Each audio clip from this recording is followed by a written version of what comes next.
ओम शांति। आज बाबा कहते हैं कि पुरानी दुनिया को भूल जाओ, है ना। मुंह आगे की तरफ करो और नई दुनिया को याद करो। पुरानी दुनिया की तरफ मुंह मत मोड़ो दोबारा, है ना। हमारा मुख इस तरफ चला गया है, नई दुनिया की तरफ चला गया है। हाँ, पुरानी दुनिया कहाँ है? बाबा तो कहता है पीछे मुड़कर मत देखो, लेकिन पुरानी दुनिया पीछे है या आजू बाजू हर जगह है? पुरानी दुनिया पीछे है। ये जो आज बाबा कहते हैं आगे की तरफ मुंह करो, पीछे मत मोड़ो, है ना, या पुरानी दुनिया से मुख जो है वो उस तरफ ले जाओ। तो पुरानी दुनिया कोई पीछे तो नहीं है। पुरानी दुनिया कहाँ है? पुरानी दुनिया तो साथ साथ में चल रही है ना, साथ ही है ना। अभी भी आसपास जब आप अनम्यूट करते हो तो कितनी पुरानी दुनिया की आवाज़ें आती रहती हैं, है ना। तो पुरानी दुनिया तो आसपास है। तो बाबा फिर कहते हैं कि पुरानी दुनिया से मुंह उस तरफ ले जाओ। तो कैसे करें? हाँ, वो तो सब आसपास बिखरे हुए हैं। तो जो आसपास है उनसे मुख उस तरफ कैसे लेके जाएंगे? और फिर बाबा कहते हैं कि विकारी दुनिया की तरफ मुड़कर नहीं देखना है, या पुरानी दुनिया की तरफ जो है मुख दोबारा मुड़कर नहीं देखना है। पर सबसे बड़ी बात है कि मुड़ने की बात तो तब आएगी जब हमने मुख इस तरफ किया होगा, है ना। मुख क्या हमारा इस तरफ चला गया है? इस तरफ क्या है और उस तरफ क्या है, और पुरानी दुनिया किसे कहते हैं? समझ में आ रहा है? बाबा कहते हैं कि सब कुछ है आसपास, लेकिन बुद्धि का मुख, है ना, बुद्धि का योग उस तरफ से नहीं है। बुद्धि नई दुनिया की तरफ है, बुद्धि परमधाम की तरफ है, बुद्धि बाबा की तरफ मुड़ी हुई है। अब बाबा ऐसा क्यों कहते हैं? बाबा हमें एक तो पुरानी दुनिया के क्या क्या एलिमेंट्स हैं, पुरानी दुनिया में क्या क्या चीज़ें आती हैं, कौन लिस्ट बताएंगे कि पुरानी दुनिया में क्या क्या चीज़ें इन्वॉल्व हैं, किस चीज़ को बाबा पुरानी दुनिया कह रहे हैं, उसकी लिस्ट कौन बताएंगे?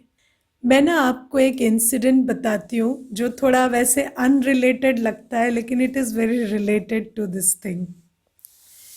मेरे पास ना एक बार एक कुमार आया, तो वो कुमार भाई जो था वो आर्टिस्ट था। तो बहुत अच्छी पेंटिंग वगैरह करता था। तो मैंने उसको कोर्स कराया, बहुत सालों पहले की बात है।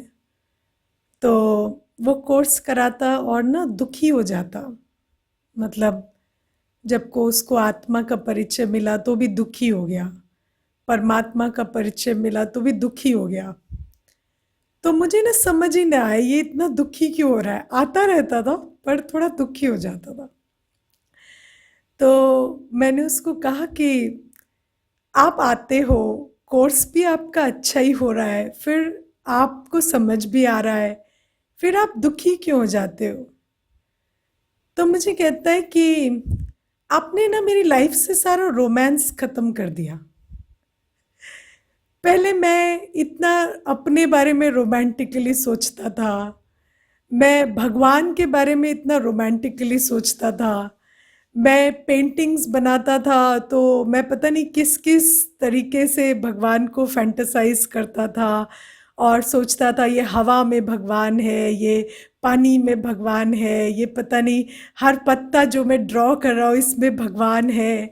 और अब आपने ना उसको एक बिंदी बना दिया और मैं बहुत कंफ्यूज्ड हो गया हूँ, और मुझे मेरा बेसिकली सारा रोमांटिक आइडिया आपने ख़राब कर दिया।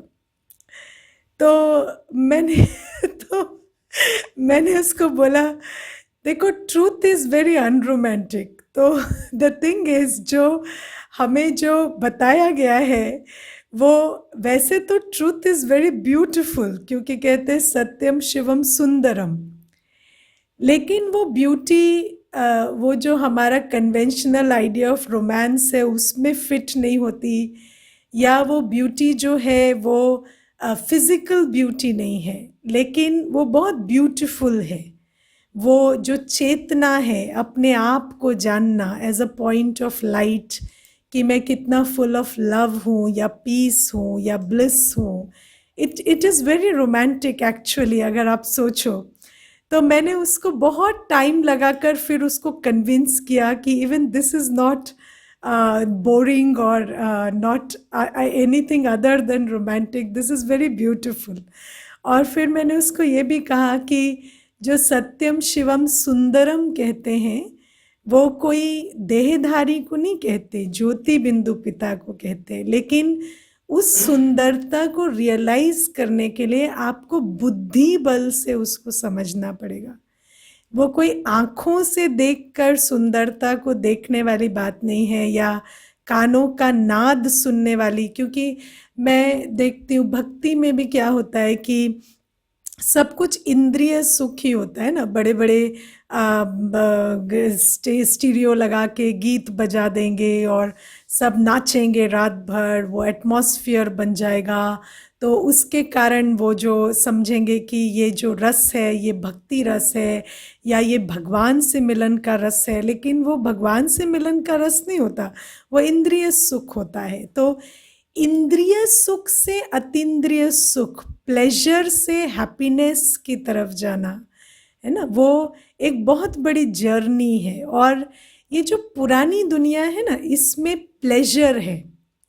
ये पुरानी दुनिया, जो भी कुछ आप इन आँखों से देखते हो, जो भी कुछ इन 5 सेंसेस से परसीव करते हो, वो सब कुछ पुरानी दुनिया है। और उस पुरानी दुनिया में हमारा जो स्मृति वृत्ति दृष्टि कृति है वो सब पुरानी है। जैसे आप देखो कि आप एक गीत सुनते हो, तो कोई पुरानी दुनिया का गीत सुनते हो तो आपको याद कौन आता है? कोई देहधारी आता है, फिर उस देहधारी की के साथ जो मेमोरीज थी उसको आप एसोसिएट करते हो, फिर उसका रस लेते हो। तो इसीलिए यज्ञ में गीत भी नए बनाए गए, है ना, क्योंकि फिल्मी गीत जब बाबा बजाते थे तो रमेश भाई सब कहते थे, बाबा आपने तो गीत देखे नहीं है ना, इनका पिक्चराइजेशन नहीं देखा है, तो आप तो बाबा को याद करते हो, हम तो एक्टर एक्ट्रेस को या उससे एसोसिएटेड मेमोरी को याद करते हैं। तो फिर हमारा तो एसोसिएशन अलग जा रहा है। तो ये जो पुरानी दुनिया है ये सब कुछ है, जो ये शरीर है हमारा, जो रिलेशनशिप्स हैं, जो लोग हैं चारों तरफ, काम है, जितना भी कुछ है, प्लस उसके साथ जो हमारा एटीट्यूड या जो हमारी मेमोरीज जुड़ी हुई हैं, जो हमारी मान्यताएं हैं, आइडियाज़ हैं, धारणाएं हैं, वो सब कुछ पुरानी दुनिया का हिस्सा है। और बाबा कहते हैं उससे बुद्धि योग निकालो और नई दुनिया की तरफ लेकर जाओ, या नए संबंध या ट्रूथ की तरफ लेकर जाओ। तो ट्रूथ क्या है कि मैं एक पॉइंट ऑफ लाइट हूँ, आप एक पॉइंट ऑफ लाइट है, और हम एक घर के निवासी हैं। और सतयुग में जब हम थे तो हमारे बीच कोई अटैचमेंट नहीं था, कोई रोमांटिक रिलेशनशिप्स नहीं थे, कोई को डिपेंडेंस नहीं थी। आजकल जैसे कहते हैं ना कि आपसे मेरी सांस चलती है, या आपके कारण हम जिंदा हैं, या आप हमारे जीवन का आधार है। तो ये सब, इसको साइकोलॉजी में को डिपेंडेंट रिलेशनशिप्स कहते हैं, जिसमें एक व्यक्ति दूसरे का शोषण करके जीवित रह रहा है। तो ये जो सारी चीज़ें ये सतयुग में नहीं थी। तो ये बाबा कहते हैं जितना भी पुरानापन है, जो कन्वेंशनल जो प्रैक्टिसेस हैं, जो थॉट प्रोसेसेस हैं, वो सब पुरानी दुनिया का हिस्सा है। तो आप अब नया जो आपको अभी बाबा ने दिया उसकी तरफ बुद्धि लगाओ, माना बुद्धि में सिर्फ वो रहे, पुराना सारा भूल जाए, पुरानी एक्सपेक्टेशंस, पुराने कमिटमेंट इस रिलेशनशिप में। जैसे पुरानी हमारी मान्यता है कि कोई दुखी है तो उसके साथ दुखी होना हमारी मोरल ड्यूटी है है ना। कोई दुखी है तो उसके साथ दुखी होना हमारी मोरल ड्यूटी है। तो या फिर अगर कोई मैं आपको बहुत छोटी छोटी बातें हैं जो कभी कभी हम मिस भी कर जाते हैं, लेकिन मान लो कोई व्यसन करता है, कोई शराब पीता है, कोई कुछ करता है, तो वो व्यक्ति शराब के बिना तड़पेगा तो उसको शराब के लिए पैसे दे दो। या कोई जाकर अगर पैसे खराब करता है या इधर उधर वेस्ट करता है तो उसको भी पैसे दे दो, क्योंकि उसको अगर पैसे नहीं दिए तो उसके लेनदार उसको तंग करेंगे, तो आप उसे पैसे देकर उसे बचा रहे हैं, है ना। तो बाबा कहते हैं कि ये सब क्या है, इसको साइकोलॉजी में कहते हैं एनेबलर्स, है ना, जो जो शक्ति भरते हैं, गलत कर्म को शक्ति भरने वाले। लेकिन ये एनेबलिंग हमारे हिसाब से संबंध निभाने का तरीका है ना। यदि यदि कोई गलत भोजन खाता है तो उसको वो भोजन खाने से रोकना नहीं है, उसको सर्व करना है। क्यों? क्योंकि उसको खाने का मन है। तो ये सारा एनेबलिंग है। कोई विकारों में जाता है तो उस विकारों में हमें सहयोग देना है, वो हमारी ड्यूटी है, सोशल ड्यूटी। इस तरह से हमें सिखाया जाता है। तो बाबा कहते हैं कि मैं तुम्हें अभी सत्य बताता हूँ, और सत्य बहुत डिफरेंट है फ्रॉम जो हम आज तक सुनते आए, समझते आए, सोचते आए। और वो जो सत्य है, जैसे एक और जो हमारी बहुत बड़ी मान्यता है वो ये है कि एक दुखी से दो दुखी अच्छे हैं। माना अगर कोई दुखी है तो आप भी उसके साथ दुखी हो जाओ तो दो दुखी अच्छे हैं, है ना। लेकिन अगर एक दुखी है उसके साथ आप सुखी हैं तो आप पापी हैं, क्योंकि आप अपना संबंध नहीं निभा रहे ठीक से, या आपको गिल्टी फील होता है कि मैं दुखी क्यों नहीं हूँ इसके साथ। तो ये सारी बातें जो बाबा कहते हैं ये पुरानी दुनिया का हिस्सा है। या ये जो विकारी संबंध माना मोह का संबंध, लोभ का संबंध, है ना। कई बार व्यक्ति कहता है हम उनके यहाँ नहीं जाएंगे तो कल वो हमारे यहाँ भी नहीं आएंगे, है ना। या हम समझते हैं कि तो आप इसलिए जा रहे हैं कि वो आए, है ना। मान लो उन्होंने बीच में शरीर छोड़ दिया तो आपका तो जाना व्यर्थ हो गया, फिर वो आपके ओकेजन पे तो आ ही नहीं सके। तो बाबा कहते हैं कि कोई गिव एंड टेक की आशा से कोई रिलेशनशिप निभाना, या कोई इस हिसाब से कि अटैचमेंट से, इमोशनल होके, या देह के संबंध के आधार से किसी रिलेशनशिप को चलाना, या काम विकार या ईगो की पूर्ति के लिए। तो बाबा कहते हैं सारे विकारी संबंध जो हैं उनको बदल कर क्या बना दो, है ना, स्पिरिचुअल संबंध। किसी से प्रेम या स्नेह रखने के लिए हमें कोई गिफ्ट या रिटर्न या किसी और चीज़ का आसरा नहीं चाहिए, या कोई गिव एंड टेक नहीं चाहिए। स्नेह और सम्मान मेरी अपनी क्वालिटी है ना। उसके लिए मुझे ये नहीं सोचना पड़े कि इससे मुझे क्या मिलेगा या इससे मेरा क्या रिश्ता है। मैं कई बार ये सोचती हूँ कि जैसे कई बार व्यक्ति कहता है ना कि मुझे इससे प्यार हो गया, तो दौड़ के जाएगा और उसको बताएगा आई लव यू, है ना। उसको बताना क्यों पड़ता है? तुम्हें प्यार हुआ ना, बस बहुत है। तो तुम उसको जाके दौड़ के बताते क्यों हो? तो क्यों बताते हैं? हाँ, क्योंकि मुझे प्यार हुआ इज नॉट इनफ। अब उसको उस प्यार का आसरा देख के एक्सप्लॉइट भी तो करना है। तो है ना, उसको बताना है कि मुझे तुमसे प्यार है and you love me back, है ना। तो आपको, तो इसीलिए हर रिश्ते को हम पहले नाम देते हैं। आप देखना, जब भी हम किसी से मिलेंगे तो हम पहले उस रिलेशनशिप को डिफाइन करने की कोशिश करेंगे कि हमारा रिश्ता कैसा है। फ्रेंड वाला है, ब्रदर सिस्टर वाला है, पेरेंट्स वाला है, या ये हमारे क्या लगते हैं, या ये इनसे हमारा बॉयफ्रेंड गर्लफ्रेंड वाला रिलेशनशिप है, या कैसे भी करके हम उसको डिफाइन करेंगे। क्यों डिफाइन करेंगे? क्योंकि टर्म्स एंड कंडीशंस क्लियर हो जाने चाहिए, है ना, बहुत सारे अनरिटन कॉन्ट्रैक्ट है ना, जिसको हम जैसे ही नाम देते हैं ना रिश्ते को, तो अनरिटन कॉन्ट्रैक्ट हमारा साइन हो जाता है। उसके बाद हम कहेंगे he is a good friend, he is a bad friend, या he is a good good girlfriend, bad girlfriend, good mother, bad mother. क्यों?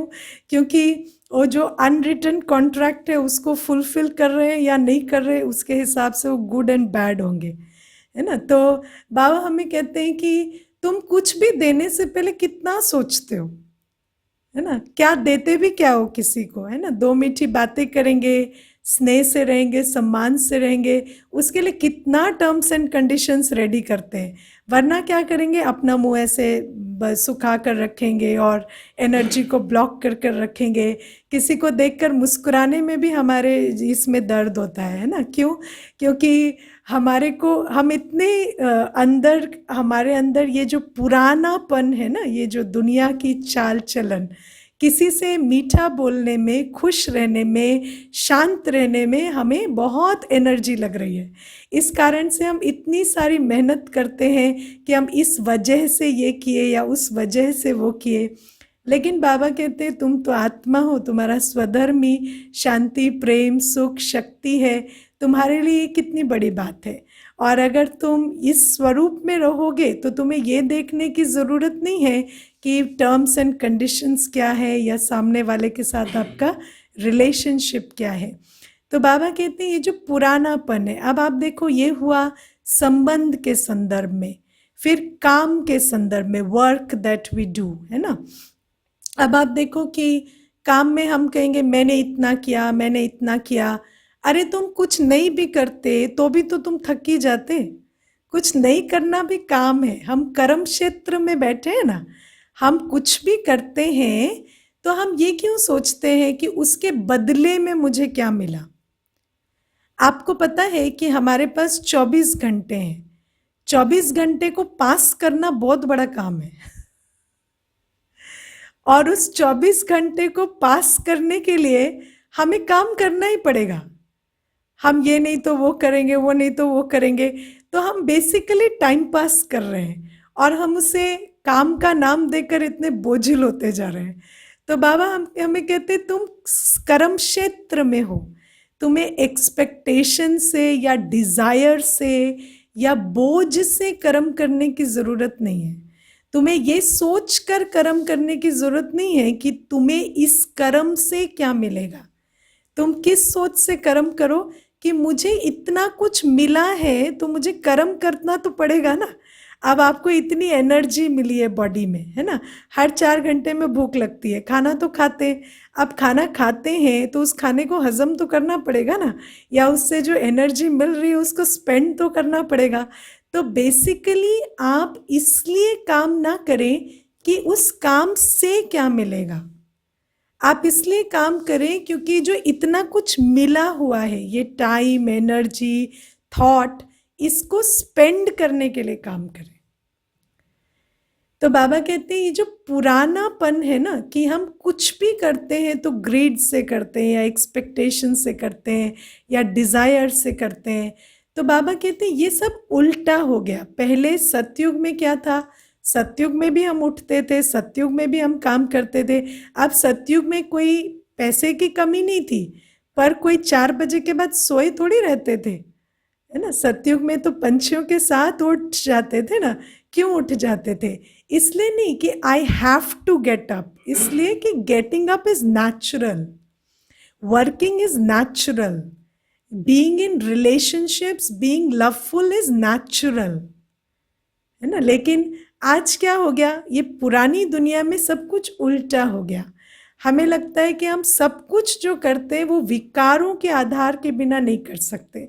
आज पूरे दिन में आप चेक कर कर देखना, ऐसा कौन सा कर्म है जो हम बिना काम, क्रोध, लोभ, मोह, अहंकार के करते हैं। कौन सा कर्म है? इसलिए जहाँ पर हमारे काम, क्रोध, लोभ, मोह, अहंकार की पूर्ति नहीं होती, वहाँ पर हम श्रेष्ठ कर्म करना माने अपने एनर्जी को, अपनी जो पॉजिटिविटी है उसको फ्लो होने से ब्लॉक कर देते हैं, है ना, उसको फ्लो होने से ब्लॉक कर देते हैं। हम कहते हैं मुझे यहाँ कुछ नहीं मिल रहा ना, तो मैं शांत नहीं रहूँगी, प्रेम स्वरूप नहीं रहूँगी, सुख स्वरूप नहीं रहूँगी। और उस ब्लॉकेज के कारण आज शरीर में इतने ब्लॉकेज हो रहे हैं, संबंध में इतने ब्लॉकेज हो रहे हैं, ये जो हम एनर्जी को फ्री फ्लो नहीं होने दे रहे। तो बाबा हमें कहते हैं कि ये जो पुरानी दुनिया है ना, इसकी मान्यताएं ऐसी हो गई हैं कि विकारों से ही हर कर्म किया जा रहा है, विकारों के आधार से ही हर संबंध निभाया जा रहा है। लेकिन तुम्हें कर्म करने के लिए या संबंध निभाने के लिए तुम्हें विकार नहीं चाहिए। ये जो शरीर है ना, अब शरीर को बाबा कहते हैं जैसे घोड़े को घास खिलाते हैं ना, ऐसे शरीर को भोजन खिलाओ। इस शरीर के साथ तुम्हें मोह रखने की ज़रूरत नहीं है। ये शरीर तुम्हारा इंस्ट्रूमेंट है, इसको तुम्हें पता है कि इसको यूज़ करना है, तो तुम इसका ख्याल रखोगे। इसमें इतना ममत्व क्यों है? अगर ये इंस्ट्रूमेंट खो जाएगा तो दूसरा नया मिल जाएगा। तो बाबा कहते हैं ये जो ट्रूथ है इसको बुद्धि में बिठाओ कि हम वास्तव में कौन हैं, हमारी क्वालिटी क्या है, हमें हर चीज़ के बीच रहते हुए किस स्मृति, किस वृत्ति में रहना है, किस तरह के कर्म करने हैं। और जब हम इस पुरानेपन से, ये जो पुराना चाल चलन, पुरानी थॉट प्रोसेस, पुरानी स्मृति, पुरानी कंडीशनिंग से निकलते हैं, तब जाकर हम इन्हीं चीज़ों के साथ ऑपरेट करते हैं, पर डिफरेंटली, है ना, पर डिफरेंटली करते हैं। और डिफरेंटली जब हम करते हैं तो वहीं जहाँ विकर्म बन रहे थे वहाँ श्रेष्ठ कर्म बनने लगते हैं। आज बाबा ने मुरली में एक बहुत अच्छी बात कही है कि एक तो बाबा ने कहा कि यहाँ है सब झूठे संबंध, सच्चा सतयुग का संबंध है। यहाँ है सब झूठे संबंध, सच्चा सतयुग का संबंध है। आपको समझ आता है यहाँ सब संबंध झूठे हैं, इसका अर्थ क्या है? ये जो बाबा कहते हैं कि यहाँ सब संबंध झूठे हैं, उसका मतलब क्या है? और सतयुग में सच्चे संबंध है, उसका मतलब क्या है? तो मैं आपको एक बहुत छोटा सा एग्जाम्पल देती हूँ। जैसे आपके पास एक अंगूठी है या हार है ना, आप समझते हैं ये सोने का है, आपको किसी ने दिया था, आपको पता नहीं है वो सोना है या चांदी है या पीतल है, लेकिन आप समझते हैं सोने का है। और फिर जब आप उसे बेचने जाते हैं तो दुकानदार कहता है जी ये तो सोने का नहीं है, इसका तो आपको इतना रिटर्न नहीं मिल सकता, तो ये सच्चा सोना नहीं है, ये तो झूठा है। तो उस समय पर ऐसा लगता है कि अरे इतने समय हम इनकी आस में थे कि ये हार बेचकर हम अपने दुख के समय में टाइम निकाल लेंगे, लेकिन अब तो इस हार ने धोखा दे दिया। लेकिन क्या हार ने धोखा दिया? हार तो झूठा ही था ना, धोखा किसने दिया? धोखा तो हमने खुद को ही खुद दिया ना, क्योंकि पहले हमने ये सोचा कि ये सच्चा है, फिर हमने वो एक्सपेक्टेशन बनाई कि इसको बेचेंगे और पैसे मिलेंगे, फिर उस एक्सपेक्टेशन ने हमें धोखा दिया। तो ऐसे ही बाबा हमें कहते हैं हर आत्मा तुम्हारा भाई है। यहाँ कोई माता पिता, चाचा काका मामा कोई नहीं है, कोई ऐसा नहीं है जो तुम्हें भरपूर कर सके। हर आत्मा डिप्लीटेड है, उसके अंदर शक्ति ही नहीं है कि वो तुम्हारा साथ दे सके या तुम्हें पूरा कर सके।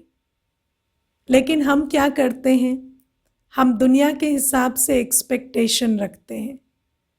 जैसे मान लो कोई माता है, उसका बेटा है, अब उसको ऐसा लगता है कि ये जो बेटा है ये मेरे बुढ़ापे का सहारा है। लेकिन मान लो कि बड़ा हुआ बेटा और उसको कोई बीमारी डायग्नोस हो गई, तो दिन रात वो माता सोचती है हम तो समझते थे ये हमारे बुढ़ापे का सहारा बनेगा, लेकिन हम ही इसके बुढ़ापे का सहारा बनेंगे लगता है ना। या मान लो कि उस बेटे को संबंध का बैलेंस बनाना नहीं आया और उसके अंदर उतनी शक्ति नहीं है कि वो हर एक को बैलेंस करके चल सके। तो फिर माता को लगता है कि मैंने जन्म दिया और आज ये पत्नी का हो गया। लेकिन वास्तव में सत्य क्या है? सत्य ये है कि बेटे ने धोखा नहीं दिया, वो तो जो है सो है ना। वो एक आत्मा है, उसका वही संस्कार है, और जो भी उसका संस्कार है वो उसकी यात्रा का प्रतिफल है। तो यहाँ पर जो झूठा संबंध है वो ये है कि हम ऐसा सोचते हैं कि इस संबंध में ये जो है ये जायज़ एक्सपेक्टेशन है, या इस तरह की एक्सपेक्टेशन मेरी डेफिनेटली पूरी होगी, या इस संबंध के टर्म्स एंड कंडीशंस ये हैं। तो बाबा कहते हैं यहाँ पर सब संबंध झूठे हैं, क्योंकि जो रियलिटी है और जो हमारी एक्सपेक्टेशन है वो मैच नहीं कर रही है। सतयुग में सच्चे संबंध है, हम जानते हैं हु इज हु, है ना। हम मुखौटों में नहीं है। हर एक आत्मा जानती है ये एक आत्मा है और मैं एक आत्मा हूँ, और किसी का किसी पर डिपेंडेंस नहीं है, या किसी की किसी से कोई एक्सपेक्टेशन नहीं है, राइट। तो ये जो नो एक्सपेक्टेशन वाला रिलेशनशिप है ये सतयुग में ही होता है, क्योंकि ट्रूथ पे बेस्ड है। और यहाँ पर क्योंकि झूठी मान्यताओं पर बेस्ड है, इसीलिए वो झूठा संबंध है, राइट। इसके बाद आज आप देखो, बाबा हमें कहते हैं कि तुम अभी कलयुग से निकल आए, संगम युग में आए, अब पीछे मुड़कर नहीं देखो। आपको ये समझ आता है कि संगम युग इज बेटर देन कलयुग, है ना। अगर हमें कलयुग में वो प्राप्ति, वो सुख मिलता तो हम कलयुग में रहते ना। हम क्यों बाबा के बनते? हमने वहां कोई हाथ पैर कम तो नहीं मारे थे ना, खूब कोशिशें की थी। बाबा का बनने से पहले तो 1000 बार उधर कोशिश की होगी ना। बाबा का तो आखिर में ही बनते हैं बिना हाथ पैर मारे तो कोई बाबा का नहीं बना।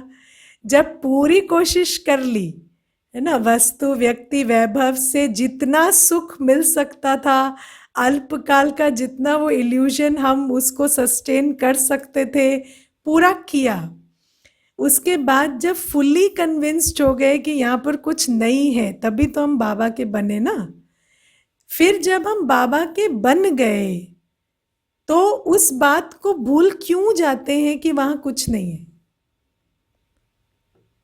क्यों भूल जाते?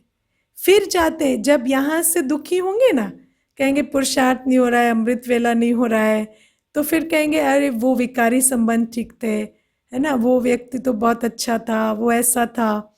मैं कभी कभी ना हमारे माइंड के इस फिनोमेना को बहुत ऑब्जर्व करती हूँ कि जब आपको कहीं से भागना होता है ना, आप किसी और चीज को ग्लोरीफाई कर देते हैं, है ना। जो पास्ट में थी वो अच्छी नहीं थी, उसमें कोई सुख नहीं था, कभी सुख नहीं मिला, लेकिन उसको ग्लोरीफाई करेंगे। जैसे मैके में बहुत दुखी थे, ससुराल में आए तो ससुराल में कोई प्रॉब्लम है ना, मेरा मायका बहुत अच्छा था,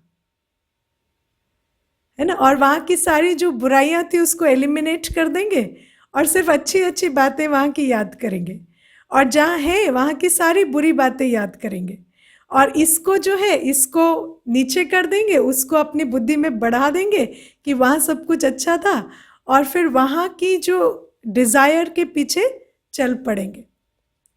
लेकिन अगर आज वही ऑप्शन मिले दोबारा कि वहीं जाकर रहो या पास्ट की उसी लाइफ में वापस चले जाओ, है ना। जैसे लोग कहेंगे हम गांव में थे ना तो बहुत अच्छे थे, अभी शहर आ गए तो अच्छा नहीं लगता, लेकिन उसी व्यक्ति को कहो जाओ दोबारा गांव में बस जाओ, जाएगा? नहीं जाएगा, है ना। जाते नहीं है, लेकिन कहेंगे गांव बहुत अच्छा है, गांव बहुत अच्छा है। क्यों? क्योंकि शहर का बेनिफिट लेंगे लेकिन अच्छाई करेंगे गांव की, है ना, और अपने को मिजरेबल फील कराएंगे कि हम जहाँ हैं उससे पहले बेहतर थे। तो बाबा कहते हैं ये जो हम आज संगम युग में आए तो हमें कुछ मिला, तभी तो आए ना। फिर क्यों हम उस तरफ बुद्धि को बार बार मोड़ते हैं? ये एक माइंड का बहुत स्ट्रेंज फिनोमेना है, इसको मैंने बहुत ऑब्जर्व किया है जीवन में, कि हम हमेशा अपने प्रेजेंट को डाउनग्रेड करेंगे और पास्ट को ग्लोरीफाई करेंगे। लेकिन बाबा कहते कि पास्ट इज पास्ट ने अपना टाइम सर्व कर लिया, अब तुम जहां हो that is the right place for you. मैंने बचपन में एक लियो टॉल्स्टॉय की कहानी सुनी थी जिसमें right time, right place, right thing to do का जिक्र है। And the right time is always now, the right place is always where you are, and the right people are who you are with. और बाबा कहते हैं ना, drama कल्याणकारी है, तो इस ड्रामा कल्याणकारी को समझना होता है। हम पास्ट से निकलकर प्रेजेंट में आए, ये इसमें कल्याण है। इसीलिए दोबारा मुड़ मुड़ कर नहीं देखना होता है कि वो पुराने तौर तरीके, पुराने चाल चलन, पुराना रहन सहन, पुराना खान पान, that has lived it's time. अब हमें उस तरफ जाकर दोबारा वो एक्सपेक्टेशन और फिर डिज़ायर, फिर उसके झंझट में नहीं पड़ना है। और मैंने इस चीज़ को बहुत अनुभव किया है कि ये सिर्फ हमारा टाइम वेस्ट कराता है और हमारी स्पीड को स्लो करता है। जाना हमें कहीं नहीं है, रहना हमें बाबा के पास ही है। मैंने 5-5 साल बाद भी भाई बहनों को वापस आते देखा है और कहते देखा है, दीदी मैंने सब देख लिया और बाबा ही ठीक है। तो मैंने कहा बाबा तो तब भी ठीक था, आपने 5 साल क्यों वेस्ट किए? है ना, बाबा तो आज भी ठीक है, बाबा तो तब भी ठीक ही था। तो तुमने ही 5 साल वेस्ट किए। अभी तुम 5 साल यहाँ होते तो कितना कुछ कर चुके होते। लेकिन ये झूठी आशाएं अपने अंदर जगाएंगे, फिर जाएंगे, फिर धक्के खाएंगे, थकेंगे, हारेंगे, आना फिर भी यही है। तो बाबा कहते हैं कि वो जो टाइम वेस्ट तुम करते हो और जो उसके दौरान तुम संस्कार बनाते हो या अपनी गति धीमी करते हो, वो क्यों करते हो? क्या ज़रूरत है ये सब करने की? तो बाबा हमें बार बार कहते हैं कि मुड़ कर नहीं देखो। अब तुम वहाँ से उठ आए ना, फिर बाबा कहते हैं और ये बात याद रखना कि हमारे संकल्प हमारी सृष्टि बनाते हैं। यदि हम बार बार पास्ट को दोहराएंगे, बार बार पुराने मित्र संबंधियों को, देहधारी को याद करेंगे, हम वहीं जाएंगे, वापस लौटेंगे ही लौटेंगे, क्योंकि हमारे संकल्प सृष्टि बना रहे हैं, डेस्टिनी बना रहे हैं। और जब हम वहाँ लौटेंगे तो वहाँ कुछ नहीं है, फिर आएंगे, फिर यहाँ पर भी उतना ही टाइम एक्स्ट्रा लगेगा और उसके ऊपर से खुद भी हिम्मत नहीं होगी कि दोबारा से उतना बल भरे। तो बाबा इसीलिए कहते बुद्धि से काम लो। हमारे संस्कार इतने पतित हैं कि संस्कारों के फेरे में हमें नहीं पड़ना है। तो बाबा कहते संस्कार, तुम्हारे अंदर संस्कार है ना जो मन को चलाते हैं, उन संस्कारों की नहीं सुनो, बुद्धि से काम लो। हमेशा साइलेंस में बैठकर देखो, अपने आप को पूछो कि ये जो मेरे मन में संकल्प आ रहा है ये पूरा हो जाए तो विल आई लाइक इट। और फिर उस बुद्धि से काम लेकर निर्णय लेने हैं। तो इसीलिए ये जो बाबा हमें रोज रोज बुद्धि, क्योंकि बाबा तो बुद्धिवानों की बुद्धि है, बाबा मन को तो बाबा नहीं संभाल पाता इमीडिएटली। बाबा कहता है तुम मन मना भवो। क्यों? क्योंकि मन को बाबा कुछ नहीं कर सकता, मन तो बिल्कुल संस्कारों के कंट्रोल में है। लेकिन बुद्धि को बाबा रोज शक्तिशाली बना रहा है। और इस बुद्धि को जितना जितना हम बाबा के ज्ञान स्वरूप में स्थित करेंगे, उतना उतना हमारा मन भी सत्य की तरफ, श्रेष्ठ की तरफ खिंचता चला जाएगा। ठीक है, ओम शांति।